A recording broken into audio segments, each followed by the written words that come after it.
Sabe, tecnologia, probleminhas técnicos, né? Só uma troca de computador rápida. A gente teve que trocar um computador aqui em cima da hora. Mas é a culpa daquele rapaz ali que tá saindo, não vou falar o nome dele.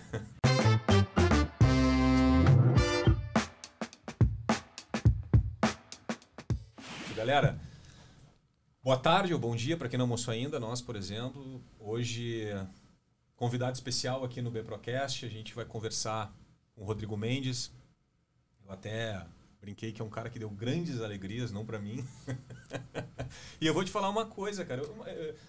Eu conheço um tempo o Rodrigo já. E uma vez eu jogava no Parque Gigante, ali no Beira-Rio, ali, era sócio e tal. E batia uma bolinha, jogava, na época, enfim. E me disseram, cara, tu parece o Rodrigo Mendes jogando.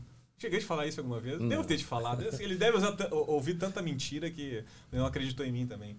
Mas me falaram e eu, pô, brincadeira. E o cara na época era o cara. Então, um prazer te receber aqui. Super feliz mesmo eu e o Marcelo poder trocar uma ideia contigo. A nossa ideia aqui sempre é conversar, falar sobre empreendedorismo. E é um cara que vem do esporte profissional, enfim, todo mundo conhece. E, Rodrigo, fala um pouco para nós da tua trajetória, óbvio que é importante. Eu até falei para ele, vamos conversar mais sobre questões de empreendedorismo, falar como que ele partiu do futebol para ser um empresário, como que ele teve essa visão, mas é importante situar todo mundo, saber do teu histórico, do teu background e tal. Então é bacana nos contar sobre isso um pouco. Legal.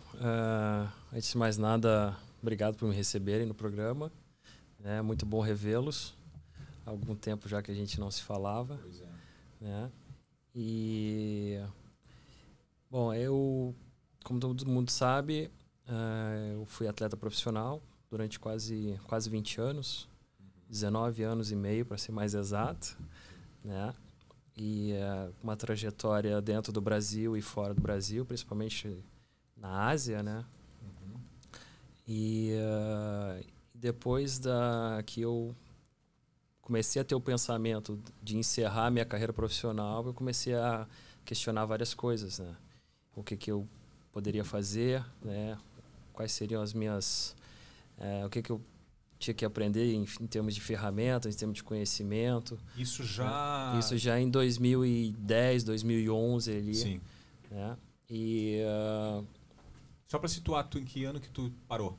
Eu parei em 2011. Em 2011. Estava no Novo Hamburgo, Então, 2010, 2011, eu comecei a refletir bastante com eu e minha esposa. A gente começou a conversar bastante o que a gente poderia fazer. A gente já fazia algumas coisas, né, em termos de investimentos, né, durante a minha carreira e tudo mais. Né? Mas eu acho que não era suficiente para que a gente... eu queria mais, queria estar em atividade, não ficar só dependendo dos investimentos que a gente tinha naquela época. Sim. Aí, como eu não tinha uma definição muito certa, eu fui tentar me especializar em algumas áreas que eu tinha mais afinidade, que foram a gestão esportiva. Né? Eu fiz vários cursos de gestão esportiva e especialização. Né? Aí fui fazer o curso de treinador da CBF. Né? Fiz toda a preparação lá, tá? Tenho até a licença Pro. E entrei na faculdade de administração, entrei ali na ISPM Sul.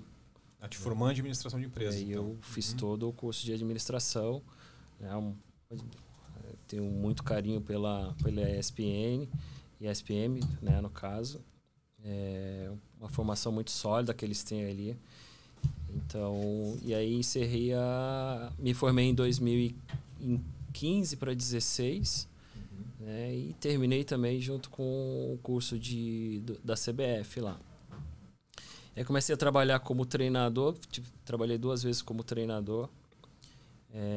E paralelo a isso vinha fazendo os cursos de gestão esportiva para ver se abrir um mercado também. E ainda estava naquele pensamento de trabalhar com futebol.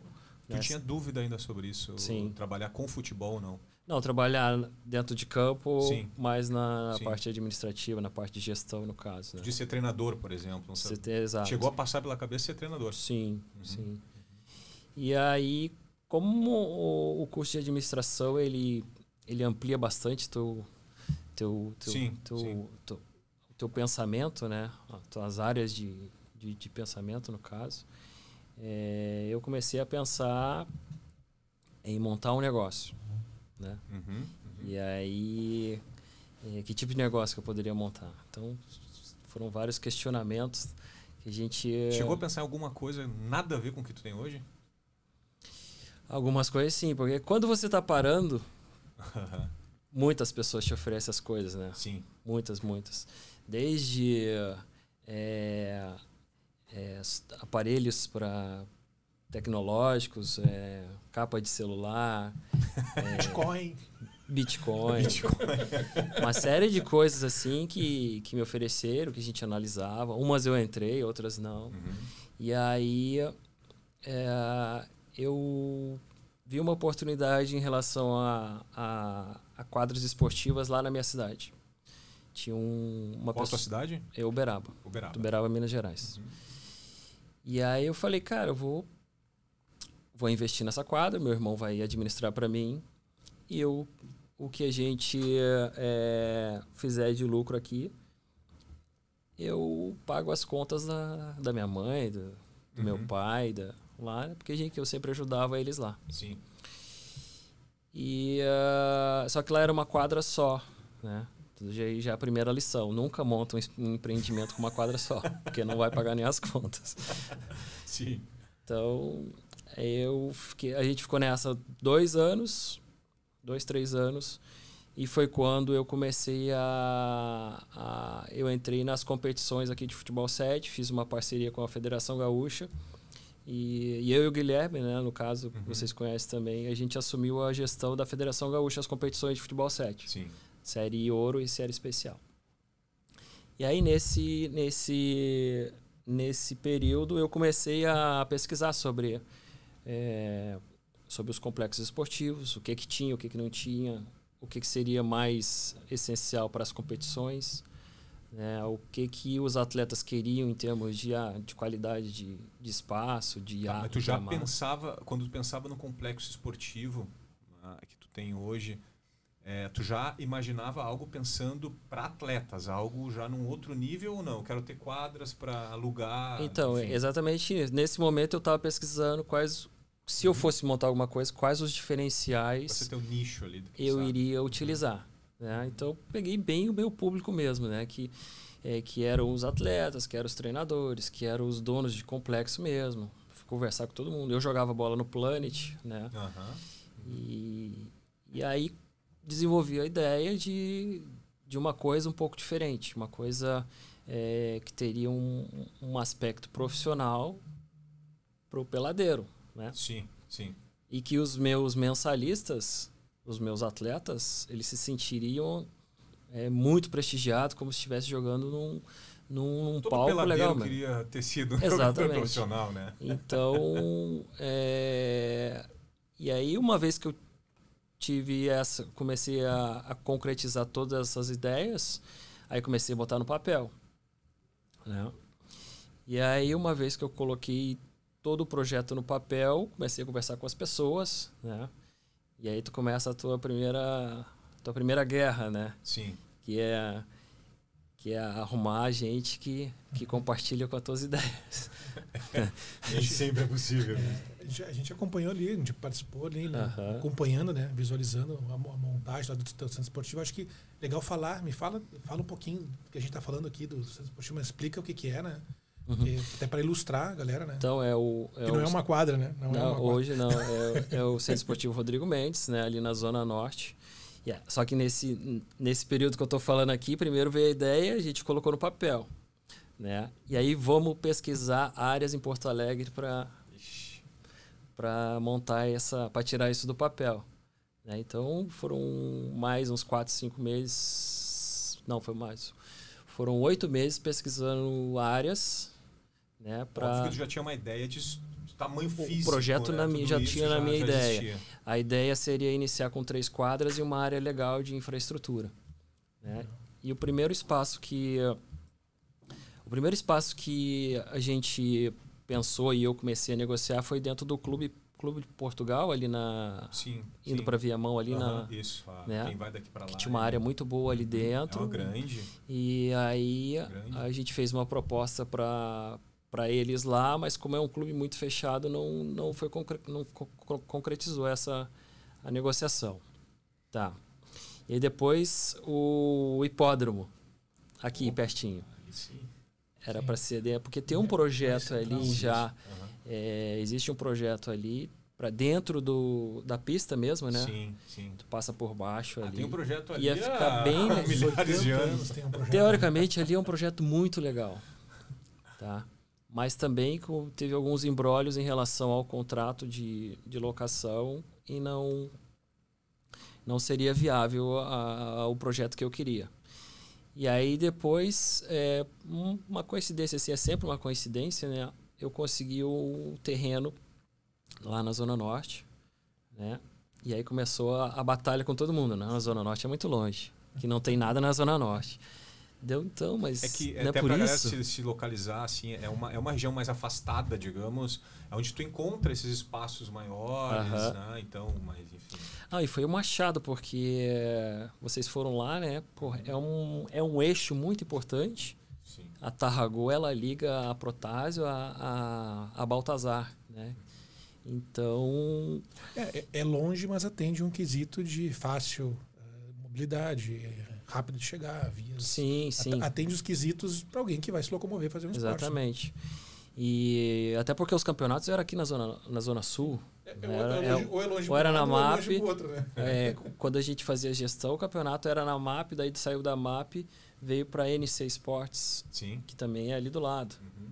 Então... E aí a gente ficou... 2016, eu consegui fechar com esse terreno, inclusive era de uma família que eram meus vizinhos. Maior coincidência. Família Zelmanovitz. Né? E aí conseguimos fechar um contrato bem legal, um contrato de arrendamento lá por 20 anos, mais 20. Né? E aí comecei a tirar do papel o projeto. Né? Com todas essas minhas ideias, não inovadoras, mas com esses diferenciais. E aí inauguramos em 2017. Né? As 3 quadras, mais toda a infraestrutura. E de lá para cá a gente veio aumentando o projeto. Aí fizemos áreas de churrasqueiras, né? E aí entramos no mercado. Entrei muito forte no mercado como referência em espaço para competições, porque tu preparou não só para o peladeiro, mas para a competição. Principalmente para as competições, né? Esse seria o diferencial. Então, são mais vestiários, são 6 vestiários, uma área de escape melhor, uma grama muito melhor do que se tem aqui, uma iluminação muito melhor, bancos de reserva. Falando assim, são coisas simples, mas que ninguém tinha. Né? Ninguém tinha área para filmar os jogos. Né? Então, a partir dali, a gente começou... A gente que foi jogador, a gente sabe. A gente entende esses... É muito... Eu me senti no meu meio normal lá. Assim, E aí passamos todas as competições da Federação Gaúcha para lá. Né? E viramos referência em termos de competição. Nesse meio tempo, o pessoal foi conhecendo o espaço, principalmente os mensalistas. Né? E aí a gente foi ganhando grade de gente, né? Fomos trazendo gente, fomos trazendo mensalista. E aí eu fiz a parceria com o Grêmio para levar a escola de futebol para lá, junto com o Antônio, que é o meu sócio. E aí viramos a unidade Zona Norte da escola de formação do Grêmio. Tem aqui no Barra Shopping, né? Que é Sim, ali a unidade aqui e a nossa unidade.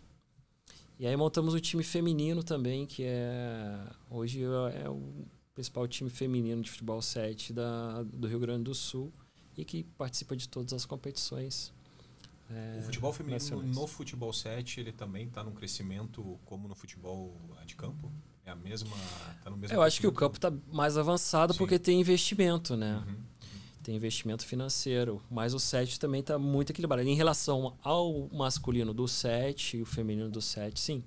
Legal. Tem algumas equipes que investem bastante, investem pesado. Entendi. Deixa eu te fazer uma pergunta. Já deve ter ouvido, claro, quantas entrevistas o Rodrigo já deve ter dado, né? Óbvio. Eu fico pensando assim, ó, no momento que tu realmente parou para pensar no depois, né? E agora, daqui a pouco eu vou ter que... Tu parou com quantos anos? 36 para 37. 36 para 37 anos. E naquele momento de 2011, mais ou menos, que tu começou a pensar, e agora? Esse momento de eu vou ter que parar ali na frente e preciso fazer alguma coisa. Como é esse momento assim, para o jogador profissional? Porque eu acredito que é uma dedicação que o cara dá para a carreira de jogador de futebol profissional, como qualquer outro esporte profissional, realmente. É full time. A coisa só pensa naquilo ali. Tu não consegue pensar em outras coisas, né? Como é esse momento? Na realidade, Thiago, esse questionamento, ele veio muito antes para mim, né? Sim. Eu sempre me preocupei muito com o que eu vou fazer o que eu vou fazer depois. Quero chegar depois, é isso aí. O que eu vou fazer depois? Porque muita gente dependia de mim. Sim. Né? Sim. Não só a minha família mesmo, mas a gente ajudava a minha sogra, minha mãe, meu pai. Né? Claro. Então eu precisava parar com uma estabilidade muito legal, né? Ou já montar alguma coisa parando, né? Sim. Só que eu ouço muita gente dizendo assim, eu fui me preparando para me aposentar, não sei o quê. Cara, isso é balela, porque você não aceita parar. Assim, um atleta ele não aceita parar. Deve ser complicado. Sabe? É complicado, cara, entendeu? Só aquele cara mais evoluído, né? Que eu acho que eu não sou tão evoluído assim.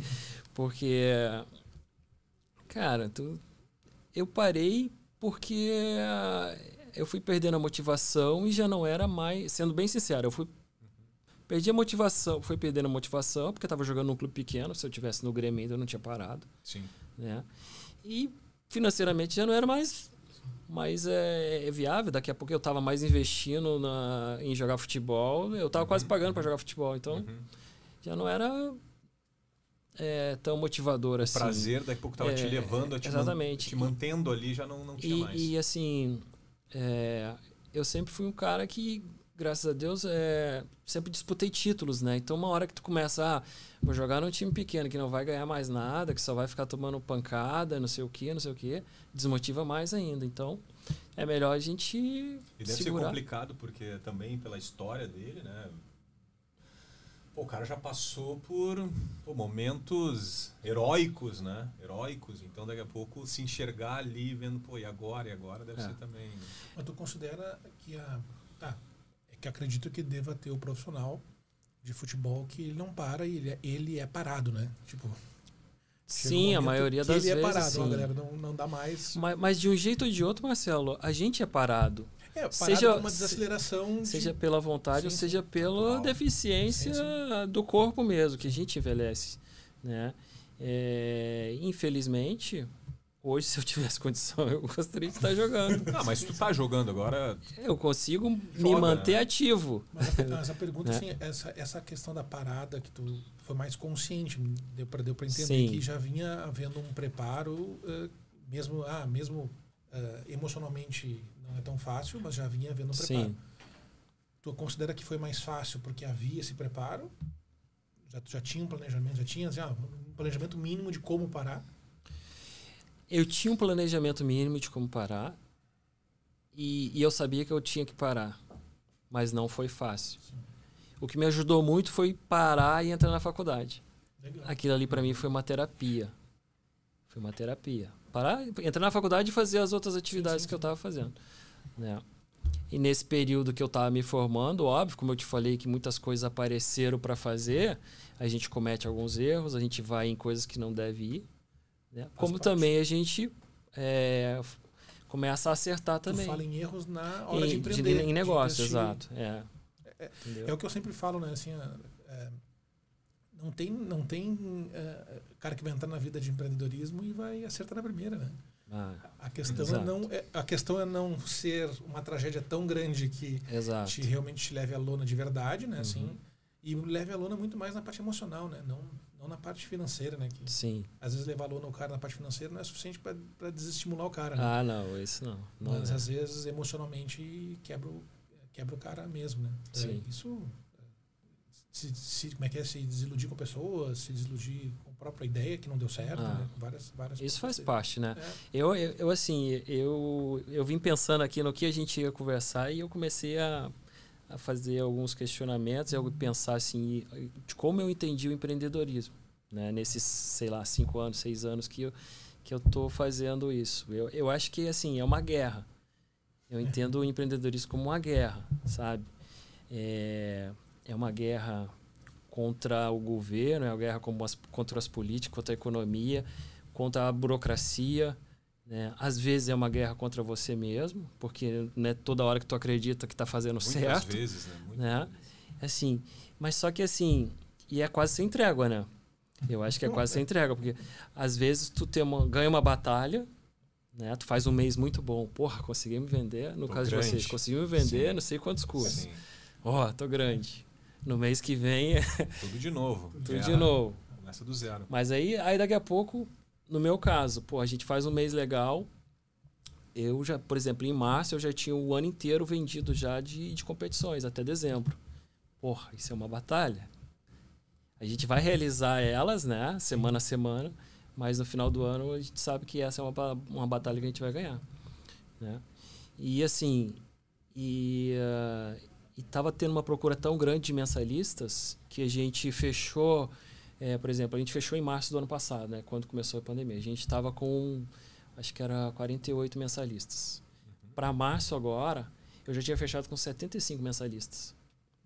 Que é muito legal isso. Pandemia, tu tá fechado pela pandemia também? Estamos fechados pela pandemia. O ano passado a gente ficou fechado de 17 de março até 18 de outubro. Quando a gente abriu com restrições, que eu estava falando com o Thiago, né? Nem para campeonato. A gente abriu com restrições, né? Não podia nem contato físico. Aquele futebol sem contato físico, lembra? Só em novembro que voltaram as competições. Cara. Voltaram em novembro as competições. Então, de março até março agora, nós trabalhamos metade de outubro, novembro completo, dezembro, janeiro e fevereiro, que é a sazonalidade de Porto Alegre, sim, que é o verão. Se a gente contar 86 dias total que a gente trabalhou, até fechar de novo agora, já 1 mês e 1 semana. Cara, e o que motiva o cara, tu como empreendedor, o cara que veio do esporte, pensou em empreender, o que motiva? O que tu acha? Qual é a motivação maior para o cara daqui a pouco querer alguma coisa nesse sentido? Teus próprios negócios? Nesse aspecto, Thiago, eu acho que o meu negócio é bom. A gente tem provas que é bom, ele tem um retorno legal, né? Mas como é que a gente se prepara para um cenário desse? Em que para tudo, né? O que dá forças para a gente é saber que o negócio é bom e que a gente tem que manter ele vivo. Como manter ele vivo? Né? Agora o desafio é manter ele vivo. E a questão da habilidade é o preparo para o negócio, né? Estar preparado para poder empreender. Aqui a gente vê muita gente... não estou criando um julgamento em quem quebrou na pandemia, né? Mas tem uma lógica de preparo, né? O cara está muito no fio da navalha, né? Tá jogando muito no fio da navalha. Qualquer deslize é o fim dele, né? Sim. E não que alguém que esteja preparado não também possa fraquejar, porque vários fraquejaram também, mesmo estando preparado. Mas é um desafio, né? É uma fase do jogo que ninguém tinha jogado ainda, né? Não tinha uma dica de como jogar. Nem tinha Esse é o verdadeiro chefão, né? É o chefão, né? E assim, no meu caso, no nosso caso, que eu falo nosso porque hoje eu tenho o meu sócio, né, que é o Francisco. No nosso caso, quando a gente montou o centro e inauguramos lá em 2017, a gente tinha um planejamento. Em quanto tempo você vai reaver o teu investimento? Tinha um cálculo de payback. Era de 4 anos e meio a 5. Tem gente que vai fechar 5 anos esse ano. A gente teve que dar 2, 3 passos para trás, começar a renegociar tudo que a gente tinha, né? Coisas atrasadas, o resto de investimento, né? Coisas que tinham para frente para pagar, a gente teve que renegociar com o dono do terreno. Sim, né? Não vocês e o mundo inteiro. E o mundo inteiro, exatamente. E agora sim, vamos projetar dentro de uma ideia de cenário, né? Daqui para frente.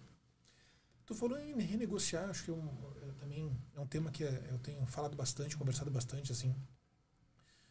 Como é que tu considera que é importante na hora que tu vai renegociar? Por exemplo, imagina o volume de renegociação que tu teve que fazer, sendo que tu estava recém começando o processo, imagina a pressão dos investimentos que tu não tinha atrás, né? Tá louco. Vender o projeto adequadamente para o teu credor faz diferença? Faz muita diferença. Faz muita diferença. Se a galera me entendeu, assim, tu sim, chegar pro teu credor, assim, e, tipo assim, todo quebrado é uma coisa, e chegar pro não, ó, o projeto é sustentável, só que teve um tal de Covid aí que chegou, entendeu? Tem diferença nisso? Tem diferença. Mas aí tem diferença também, não sei se tu concorda comigo, do entendimento de instituição para instituição. Claro. Tem instituição que, não, beleza. Talvez eles também estejam sendo afetados e sabe realmente. Mas tem instituição que acha que tu está sendo leviano. O banco, normalmente, né? Normalmente, óbvio, vamos botar o nome das pessoas aqui. O banco. E que não... tudo bem que tu tá passando por isso, mas a tua parcela vence. Cada um com seus problemas, vai né? chegar, entendeu? Cada um com seus problemas. Entendeu? Mas ele sempre chega com uma solução. Temos uma solução. Tu compra um título assim, mais um títulozinho, mais uma capitalizaçãozinha aqui. Me ajuda a fechar a minha meta do mês. Almoço grátis, né? Não tem. Então, não tem. Mas são as batalhas diárias que eu te falei. A batalha até um tema que também é... Cara, todo empresário passou isso, né? A maior dificuldade foi banco? No meu caso, eu não tive essa dificuldade porque eu não consegui crédito para montar... Vamos voltar um pouquinho. Para montar o centro. Né? Botei no papel, desenvolvi todo quanto é plano de negócio possível e imaginário, todos os cenários, tu bota todos os cenários, nesse cenário vai ser assim, nesse assado, né? Levei para todas as instituições financeiras possíveis. Todas acharam o projeto excelente, né? Porém, é o seguinte, tua empresa não tem histórico de faturamento, como é que eu vou te dar crédito? Sim. E aí, meu amigo, não adianta se tu é o Rodrigo Bente, se tu é o Zico, se tu é o Papa, se tu é o Thiago, se tu é o Marcelo. Sim. Se a tua empresa não tem história de faturamento, tu não tem crédito. Garantia. É o que a gente fala. É o que a gente exatamente fala. quando a gente bate com um ponto... Esse é o problema. Vamos trazer para uma régua bem, mas nós estamos falando trazer uma régua mais baixa, né? O cara da nossa área, o personal, ele nunca pagou uma guia de tributo na vida, né, cara? Não se mostra no mercado como uma empresa, né? Mas um dia ele quer montar uma academia e o cara, mesmo chega com o business plan perfeito. Aí o cara, mas quem me apresenta aí? Quem é o senhor? Quem é o garantidor? Exato. Então aí, nesse momento, o que aconteceu? Eu botei o meu capital próprio, né? E depois, quando eu precisei de capital de terceiro, eu peguei um dinheiro muito caro. Em banco? Em banco e pessoa física, que é pior. Né? Então, assim, de lá pra cá, hoje a gente tem histórico. Sim, agora dá mais Mas fácil. Com um ano de atraso das coisas, como é que tu faz? Agora tem um histórico com um ano de atraso. Exato. Mas as coisas vão melhorar. Cara, o que é engraçado, a gente volta, né? O pessoal, quando fala, muita gente que a gente conversa, né? E às vezes enxerga a BPRO, nós, assim, como empresário, te enxerga, enfim... Cara, os caras estão... É barbada, né? É fácil, né? Não. Porque não enxerga esse outro lado, né? Não consegue visualizar o problema quando ele acontece. Que, cara, que nem eu falo, se aqui daqui a pouco começar a pegar fogo, tem duas pessoas que garantidamente vão ficar aqui. Nós dois, a gente tem que apagar. Sim. Tem gente que vai fugir, tem gente que vai sair correndo, tem gente que vai... E a palavra nem é fugir. Enfim. Não está no jogo não está tão dentro do jogo, né? Eu falo quando... Porque eu já quebrei, né, 2 vezes. Então eu sei como é que é. E quebrei, graças a Deus, quebrei financeiramente, não emocionalmente. Sim. Então o que me fez voltar, né?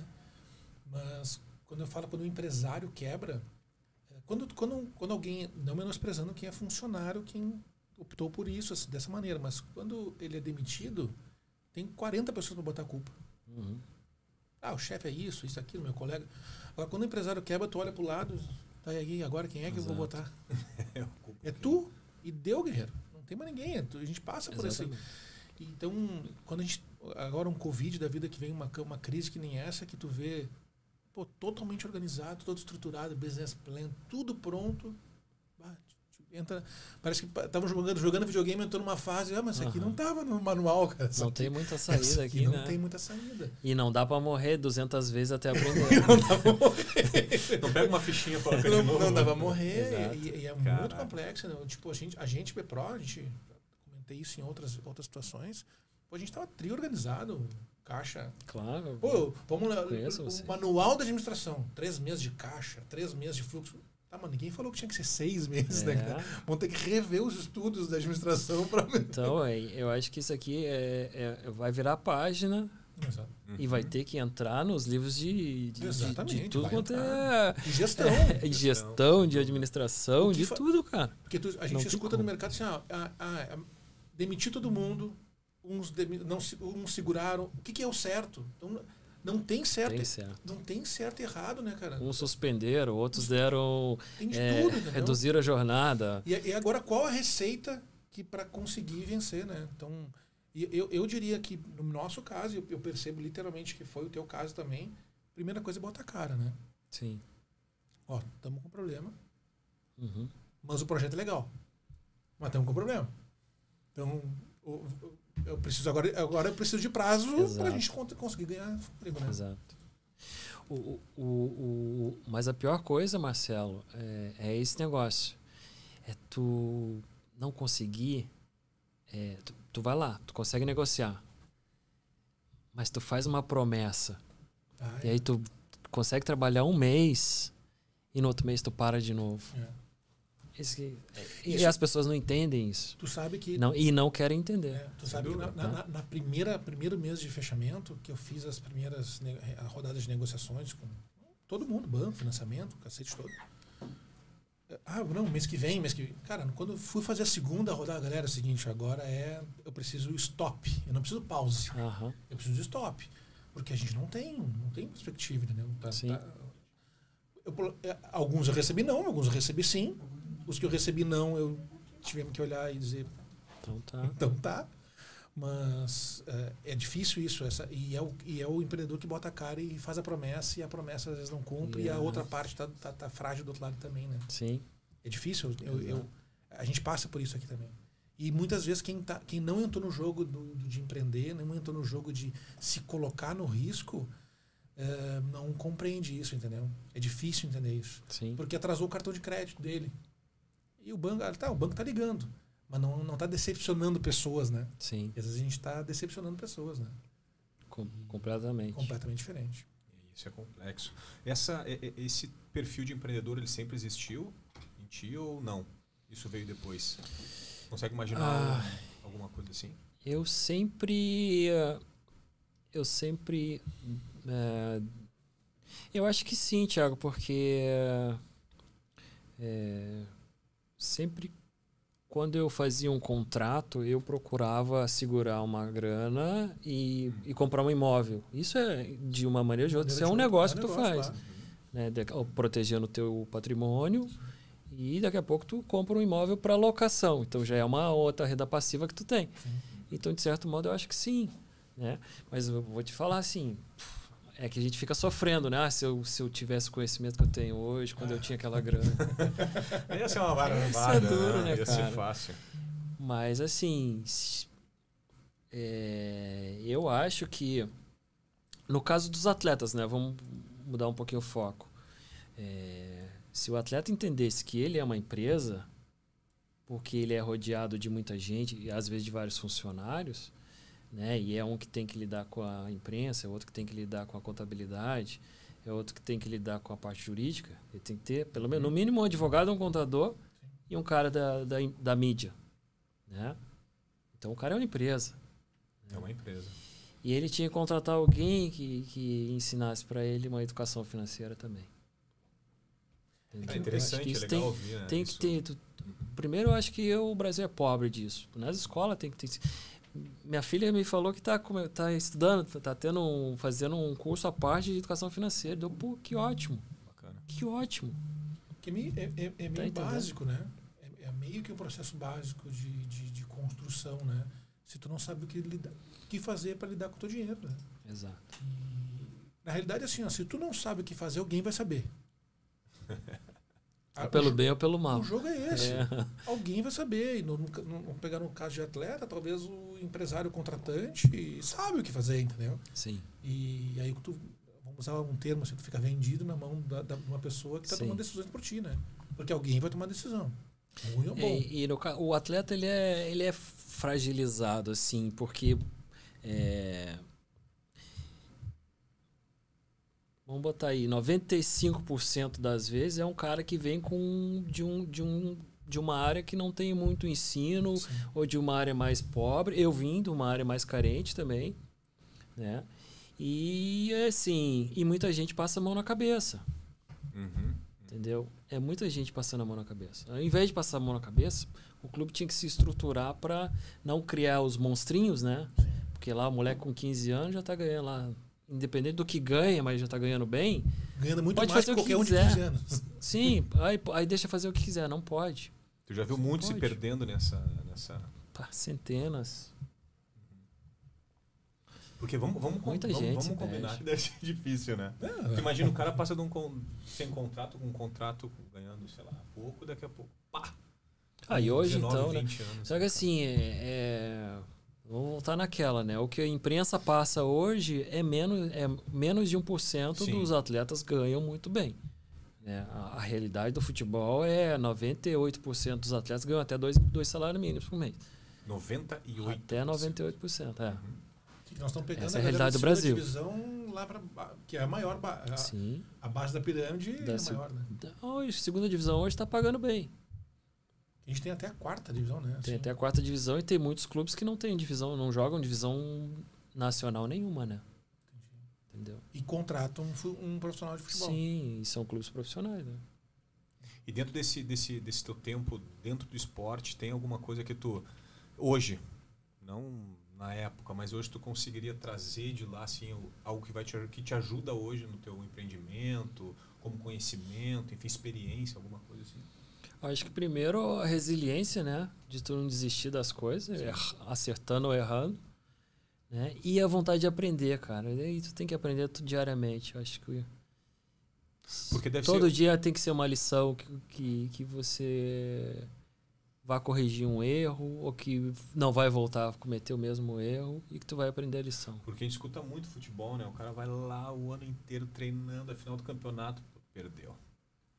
Essa resiliência constante, essa né? queda, ter que voltar a treinar lá não sei quantos dias depois e recomeçar tudo, tomar um tombo desse é como o Marcelo, que já teve também problemas sérios como empreendedor, tu retomar, botar a cabeça no lugar e... Na realidade é um teste de resiliência natural, né? Porque tu acaba tendo um esforço. Acredito que como atleta tu deva pensar internamente, eu fiz a minha parte, eu fiz o meu melhor, mas o conjunto me levou a uma não vitória, né? Mas tem um resultado, tem a frustração da não vitória, né? Muito. Então, muito mesmo. Então, vou dizer, se um atleta conseguir direcionar essa energia da resiliência para empreender, o cara já vem cascorado, né? O cara já vem para aguentar um pouco mais de porrada. Já vem para aguentar um pouco porque vai tomar porrada. Vai tomar porrada, né? Mas eu acho assim que jogar bola era mais fácil. Era mais fácil. Era mais fácil. Acredito. Porque é muito tu, né? É muito o teu esforço, o teu se o cara não te passar a bola, tu não faz o gol, mas tudo bem, mas tu está desempenhando. Tinha uma dependência coletiva, mas o esforço era mais individualizado. Né? E no empreendedorismo, o esforço individual, quando tu começa a montar a equipe, diz alguma coisa, sim, mas não é tudo. Aí esse é um ponto legal, porque assim, eu cheguei num ponto de achar que quanto mais eu ficasse lá no centro, mais as coisas iam andar rápido. E não é assim. Não adianta eu ficar lá, chegar lá de manhã, ajeitar as contas, pagar as contas, ficar lá de tarde para dar aula na escola, ficar lá de noite para vender cerveja, para olhar o cara para ver se o cara tá te roubando ou não. Acho que não é por aí. Tu tem que ter gente de confiança, tem que ser um bom gestor de pessoas. Porque senão aí tu não vai aguentar nem fisicamente, nem emocionalmente. E tu não constrói time, né? Não. E aí eu vou te dizer, tu acaba confiando nas pessoas erradas e as pessoas aproveitam da tua boa vontade e te roubam na tua cara dura. Né? Então assim, tu tem que ter o controle, eu acho assim, controlar bem o teu ambiente interno, né? Controlar bem em todos os sentidos, números, pessoas, trazer gente de confiança, para que você possa render bem em 2, 3 setores estratégicos. que a gente fala isso que eu acho. Descentralizar, né? Os processos, né? Os processos. Mas isso é difícil, tu sabe, né? Foi. Descentralizar é difícil. Para mim foi muito difícil. Marcelo é uma briga, né? E ainda cada vez mais eu tenho passado a bola. Nas minhas outras empresas, tudo eu centralizava setores inteiros em mim, do tipo, tenho que comprar a bombona d'água, preciso da minha assinatura no voucher. Eu nem li o voucher, mas tinha que ter a minha assinatura. Hoje já não é mais assim, mas algumas áreas ainda tento segurar, né? Mas, e muitas vezes eu tento me segurar muito mais por questões emocionais, por questões propriamente de competência da equipe que está tocando. Sim. Né? Parece que se não tiver o último olhar meu não é. Sim. Isso é uma amadurecimento. Pelo que já aconteceu. Exatamente. Até eu largar as senhas dos bancos para a nossa financeira, que é a Raquel. Demorou alguns anos para ela ter minha senha, entendeu? Sim. Hoje eu vou conferir o extrato final, a conciliação bancária, não vou conferir a operação do dia. Sim, né? Claro. Mas é uma construção de time, né? É complicado. Por exemplo, agora assim, entrou o meu sócio, o ano passado eles entraram, e aí veio o tio dele que trabalha com a gente na parte de controladoria. Ele que montou os nossos controles, né? Legal. Cara, e um cara super competente, fiz controladoria no Banco do Brasil durante 25 anos, é aposentado do Banco do Brasil. E foi um ganho muito grande pra gente. Porque ele começou a descobrir várias coisinhas. Processo. Mas ele e a minha esposa, né? Que ele e a minha esposa que fazem a parte de controladoria, né, e gestão financeira. E começaram a achar muitas coisinhas e colocar tudo nos eixos. Entendeu? E hoje a gente consegue dar uma respirada. Por exemplo, eu consigo trabalhar segunda, quarta e sexta, né? E o meu sócio com outra equipe terça e quinta. Legal. Né? Daí a gente faz sábado e domingo de manhã, eles podem ir à tarde. É construção de time, né? E daqui a pouco, por que é bom? Eles cansaram de falar para mim, Rodrigo, não adianta ficar aqui para ficar atrás do bar, não sei o quê. Tu tem que falar com os mensalistas, tem que trazer os campeonatos. E atrás de... Tem que pensar o negócio de trás, né? De de trás do balcão, mas é de trás de pensar de fora. Parece que é um ditado meio batido, mas é verdade, né? Quem trabalha muito ganha pouco dinheiro, né? Porque e eu percebo em mim isso. Quando eu começo a entrar muito na operação, o próprio time, a minha financeira é primeiro, tu não é bom nisso, não é bom em olhar, tu é bom em buscar negócio, tu é bom em buscar oportunidade, entendeu? Mas é que às vezes a gente é sugado para dentro da operação. O Covid agora sugou a gente, né? Tipo, a gente... Sim. Porque aí tu tá vendo que teu filho tá se perdendo e tu quer abraçar, né? Sim. Mas daqui a pouco quando tu começa a olhar de cima, não, é mais interessante eu buscar oportunidade, entender negócio, modelar o business como um todo do que eu propriamente estar operando ele, né? Exatamente. E é o que a gente monta, o que a tua fala é o que a gente fala muito quando a pessoa, mas eu nunca vou contratar ninguém, não quero ter problema com pessoas. Sim. Tá, mas então tu vai ficar escravo aí do teu negócio. Né? Do teu negócio. Não vai descentralizar nunca, né? E o que a gente fala para essa galera é assim, e a notícia que não quero calar é assim, tu vai contratar, por melhor que tu tente contratar, tu vai te decepcionar. Sim. 1, 2, daqui a pouco tu vai acertar uma. Botou acertou um, sim. Aí vai pro outro. E até construir o time todo. Não vem de primeira, né? Não vem de primeira. Tu já passou por isso? Tô passando. Esse é o processo, né? Constantemente a gente passa. É assim. Mas é exatamente, é assim mesmo. No meu caso, foi a mesma coisa. A Simone e o Ivo falam para mim que são essas pessoas, né? Cara, tu tem que trazer os campeonatos para cá. Tu tem que falar com os mensalistas. Tu tem que montar outros negócios. Então, agora, na pandemia, que a gente tava... a gente dispensou uma pessoa, né? Que era o nosso gerente lá. E eu peguei o telefone para eu falar diretamente com os mensalistas. Trazer gente. Sim. Receber ligação para... E aí eu que controlo o sistema de locação, né? De agendamento também. Então a gente passou desses 48 para 75 e eu já tinha montado o calendário todo de competições do ano inteiro. Então tu é o melhor vendedor da empresa. Não é? É o que normalmente Tudo bem acontece, que a gente não vai ganhar aumento, mas... É o que normalmente acontece. É o melhor vendedor da empresa. Mas é isso. E descentralizo essa parte financeira que antes eu queria controlar tudo, deixei para minha esposa e pro seu Ivo. É o que hoje é um modelo que a gente tem aqui. A gente consegue, depois de muitos anos, eu consegui descentralizar o financeiro e sair do operacional fica muito mais estratégico, né? Mas demora, né? Demora para... E uma coisa que eu tinha perdido o raciocínio, agora eu lembrei, que é exatamente isso. Uma vez que tu consegue dar uma respirada, que as coisas começam a entrar nos eixos, né? Aí vai me dar tempo de eu poder fazer outras coisas, né? Porque a gente vai estar com a operação redondinha, tudo alinhado, sem estar precisando muito de mim, eu vou poder ir para outros mercados, trabalhar em outras coisas, né? Planta semente, deixa a galera porque colhendo. assim, Marcelo e Thiago, hoje o Centro Esportivo me deu um conhecimento muito legal do que é ser gestor. Sim. Eu posso ser gestor de um clube também. Hoje eu já não descarto mais. Antes eu tinha uma resistência, mas hoje... Mas te formou em administração. Sim. Exatamente, entendeu? Então... Não que formar em administração fazer alguma coisa, né? Exatamente. Eu acho que mais então, vamos falar esse processo assim, de 10 anos aí, que é a formação em mais 5 anos de mercado, dá uma bagagem boa.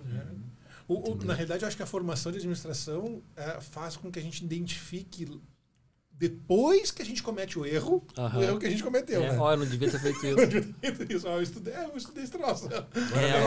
Lá na formação. Que não ia dar certo. E me falava que não era para pegar dinheiro caro, não era para usar meu capital próprio e que os bancos iam me ajudar, alguma coisa assim. Não é que o cara tinha razão, mas normalmente o gestor, o cara que é formado em administração, ele identifica depois que ele cometeu o erro, né? Sim.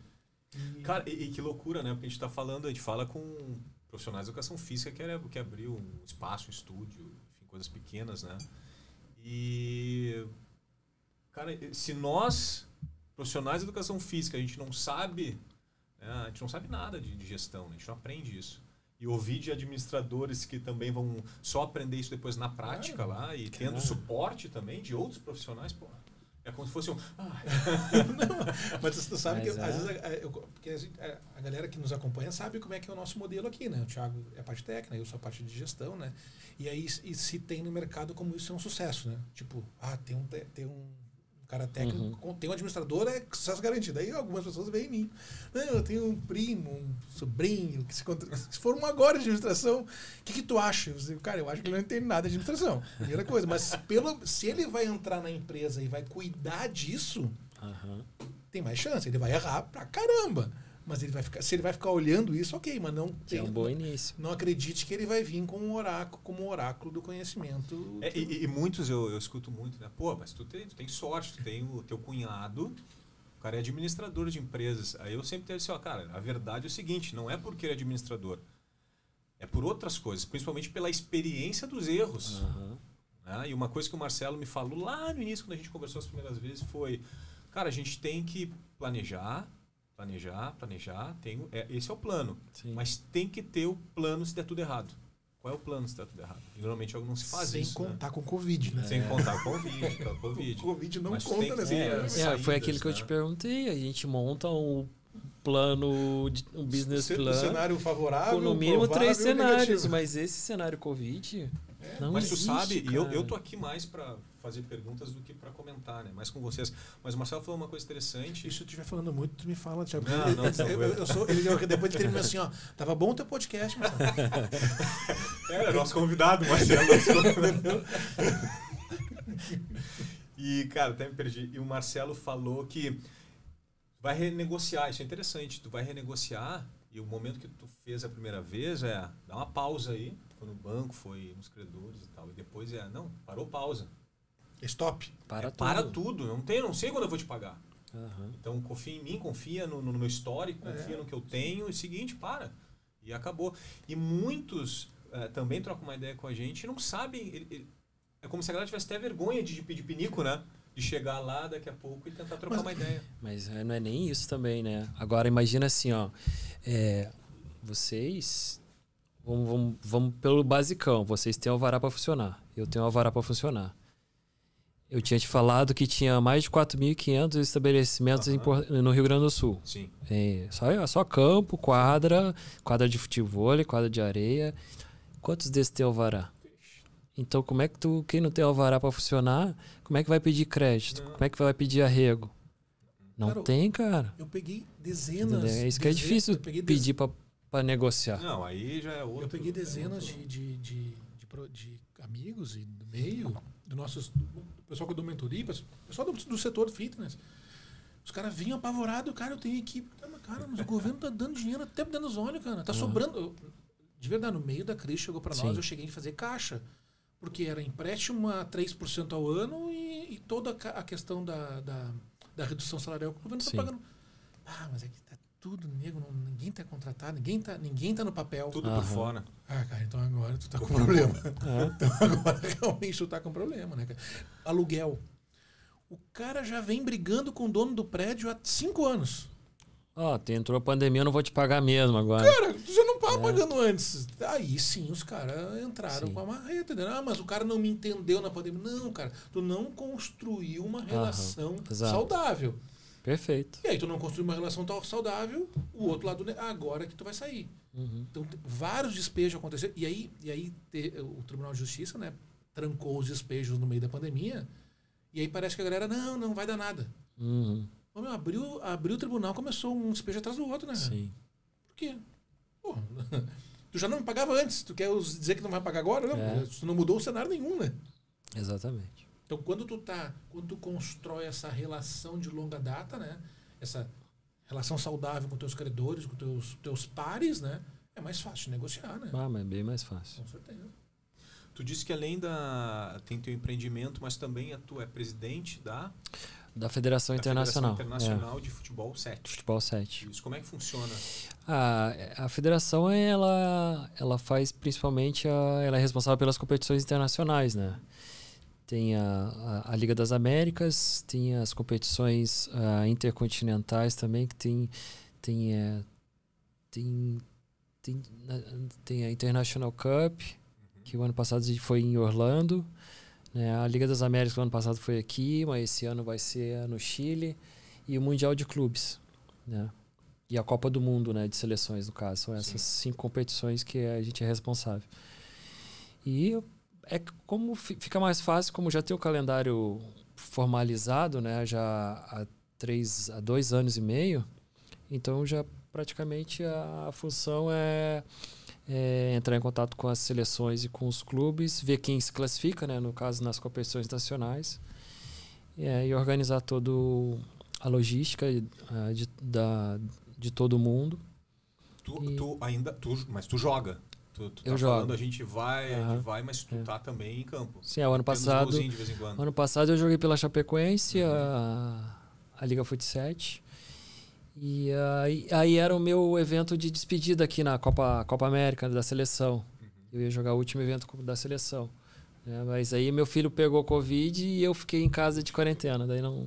Agora a gente tá esperando um outro evento para ver se eu consigo me despedir. Agora eu também não vou parar mais.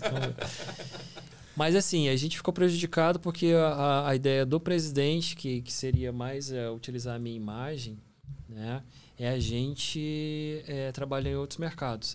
A gente já tinha agendamento para ir para o Catar, para ir para os Emirados Árabes, para ir para o Japão. Tudo com 7. Para levar o projeto 7. A gente não tem muita ideia, né? Sim, para levar o projeto. Não tinha ideia do tamanho que era isso. Entendeu? Futebol 7, né? E aí paralisou tudo, né? Até mesmo as competições que iam ser na Rússia o ano passado. O futebol 7 em relação ao futsal, qual é o tamanho dele? É bem maior. Bem maior. Hoje é bem maior. O futebol 7 hoje é a modalidade mais praticada no Brasil. Que loucura. Um levantamento que a gente tinha feito tinha mais de 20 milhões de praticantes. 20 milhões.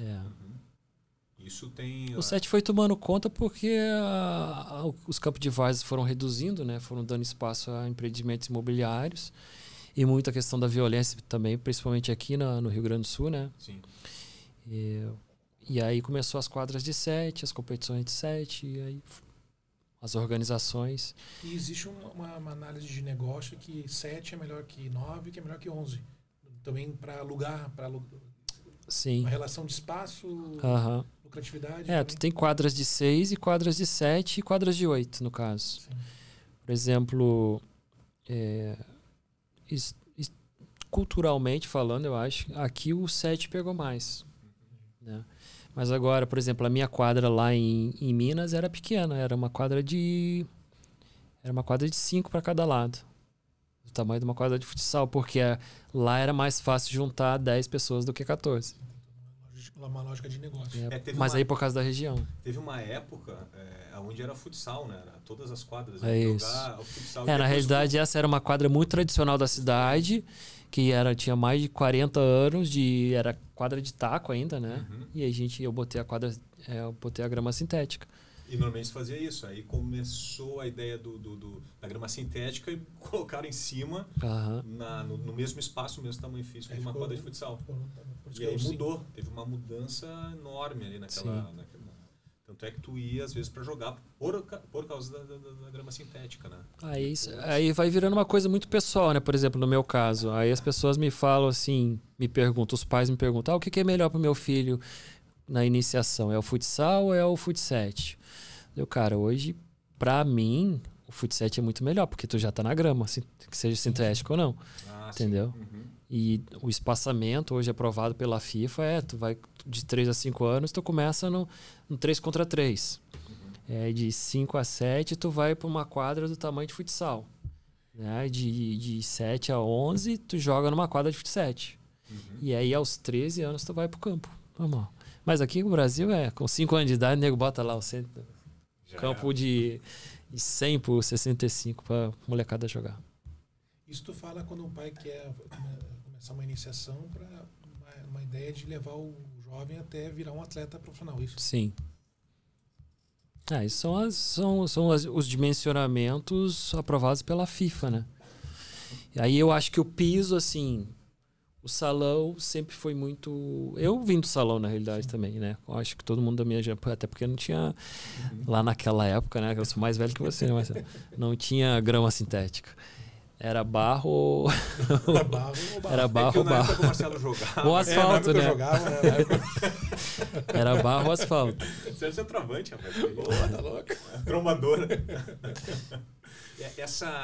Tu escuta muita história de pai vindo falar contigo do filho e criando esse meu guri e tal. Existe muito isso. Sim. Tentando já buscar o... Esse aqui meu guri é craque. Sim. Esse nós temos que levar. Tá bom? Vamos começar a trabalhar com ele. Voltando aqui, tu falou para nós ali que 1% 1 ou 2% dos jogadores de futebol que tem um salário, digamos assim, considerável, né? Acima de 50 mil reais. Como é que é a motivação? Porque, tipo assim, o pai tem essa consciência que ele tá tentando levar o jovem para o lugar. É que todo mundo acha que tem o bilhete da sorte, né? Sim, o bilhete premiado. Porque conscientemente o cara tá chegando para tentar com 98% de chance de não avançar. Mas eu acho assim, acho que o Brasil tinha 600 equipes profissionais. Tinha ou tem 600 equipes profissionais e 16 mil atletas profissionais. Aí sim, aí entra nessa porcentagem. Até, não sei se 98% ou 97% dos atletas ganham até 2 salários mínimos. E aí tu vai aumentando, né? 10 salários mínimos, 50 mil reais, e aí para cima de 50 mil reais é menos de 1%. Pensando como pai, chegar a tentar conduzir o cara por uma coisa que às vezes o cara não tem essa consciência, às vezes, né? Mas isso é sonho, né, cara? Sim. Quem é que eu vou falar para um menino lá de Uberaba hoje que ele vai jogar no Flamengo? Como? Mas acontece. Sim. Mas a galera pega mais a exceção como regra, né? Pega mais a exceção como regra. Tu sabe que isso agora eu fiquei pensando, eu joguei até o juvenil, joguei no Inter, joguei com o Lisca. E do Inter e do Grêmio, que na época eu jogava, eu sou 80, né? Tenho 40 anos, sou 80. Era da mesma, da categoria do Ronaldinho. Sim. Então, cheguei a jogar contra ele. Do Grêmio, toda aquela época, quem realmente deu certo foi ele, assim, que ganhou grana. Que eu lembro, assim, não lembro outro nome. E no Inter, foi o Diogo Rincon. Cara, eu, por exemplo, chegou uma hora que meu pai olhou pra mim. Tá, vamos estudar. Não deu. Não, mas, por exemplo, que eu me lembre da geração do Ronaldo, pô, tinha o Ronaldo, Tinga. Não, o Tinga, mais velho, velho, o Tinga era mais velho. Mais um ano. 7'9", 7'8", alguma coisa assim. O Shade. Shade mais velho também. 7'8". Bom, o Gé. O Gé também, eu acho que era 7'9". Por exemplo, da minha geração, subiram 13 na mesma época. Eu lembro, eu posso estar daqui a pouco o Gé, eu fiquei na dúvida, mas eu acho que sim. Profissionalizaram 13 da mesma época. E todos esses 13 aí. Tu fala 13 não do teu nicho onde tu tava, 13 da tua geração. Da minha geração. Do juvenil do Flamengo. Sim. Que é da minha geração, 7'5". Cara, é que, né, vamos combinar, né? É como ele falou, daqui a pouco ele chegar para o pai ver. Sim, mas tem toda a peneira para chegar no juvenil. Não, tem uma. Não. Imagina, cara. Ó, e Grêmio e Inter, há uns 2, 3 anos atrás, recebiam 4, 5 mil atletas por ano. Na escolinha. Mas é que faz parte do business, né? É o business plan também. Sim, daí já começa o funil dali, né? Até entrar na categoria mesmo. E o futebol feminino hoje vem numa que a gente tem, a Duda treinou na tem contato em Porto Alegre, treinou na B-Pro durante muitos anos e tal. Esse crescimento do futebol feminino aí também é um mercado interessante também. Tu acha que é algo que pode chegar um dia a ser que nem masculino?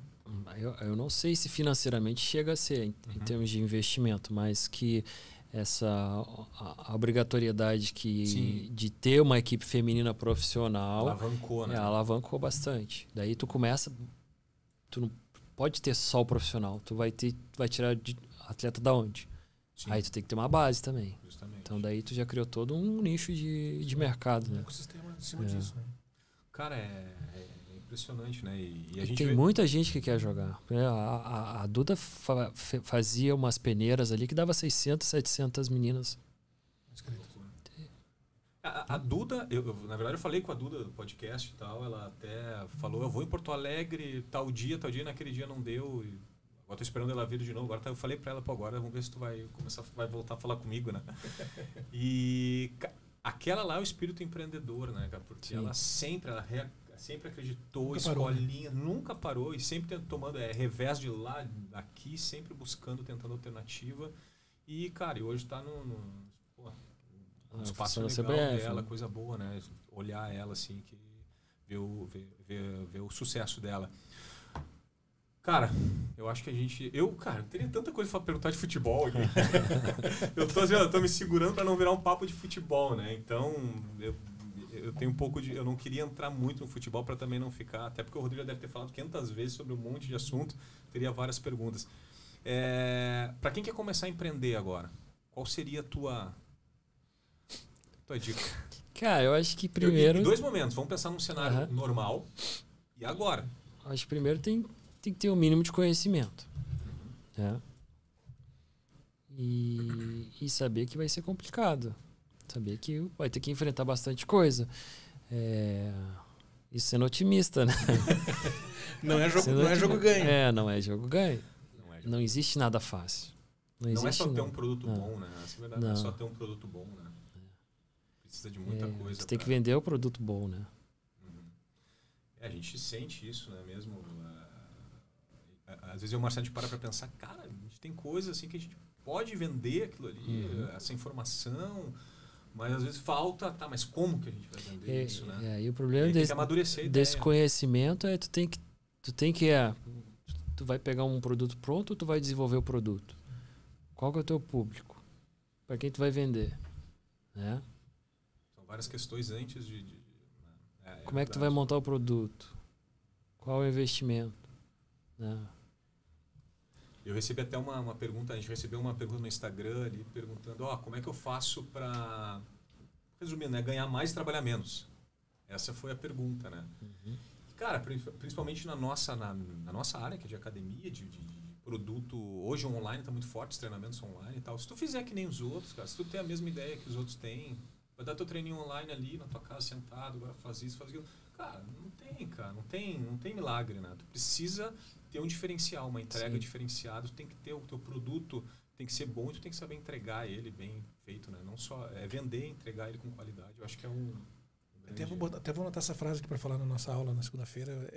Antes de trabalhar menos para ganhar mais, tu vai trabalhar muito mais. Quando tu chegar no muito mais, bem estruturado, bem organizado, talvez que passe para a segunda fase, né? Exato. Mas não tem mágica, né? Que nem acho que o Flávio Augusto que fala isso, né? Demorou muitos anos para dar certo da noite pro dia. Cara, é uma caminhada. O Rodrigo já tá trabalhando menos, já tá mais tranquilo. Tô vendo o semblante do cara. Pois é. Eu acho que o Messi fala um negócio assim também, demorou, não sei, 17 anos e não sei quantos meses para eu dar certo da noite pro dia. Rodrigo, é isso, né? Isso aí. Rodrigo, te agradeço, cara. Obrigado de coração mesmo. Fala do espaço dele, qual é as tuas páginas, como é que as pessoas, teus fãs chegam em ti? É através do telefone também, né? É o 519-8199-2912 e nas nossas redes sociais, que é o Instagram, é o Rodrigo Mendes Fute. Legal. Depois a gente bota no GCzinho. Show de bola.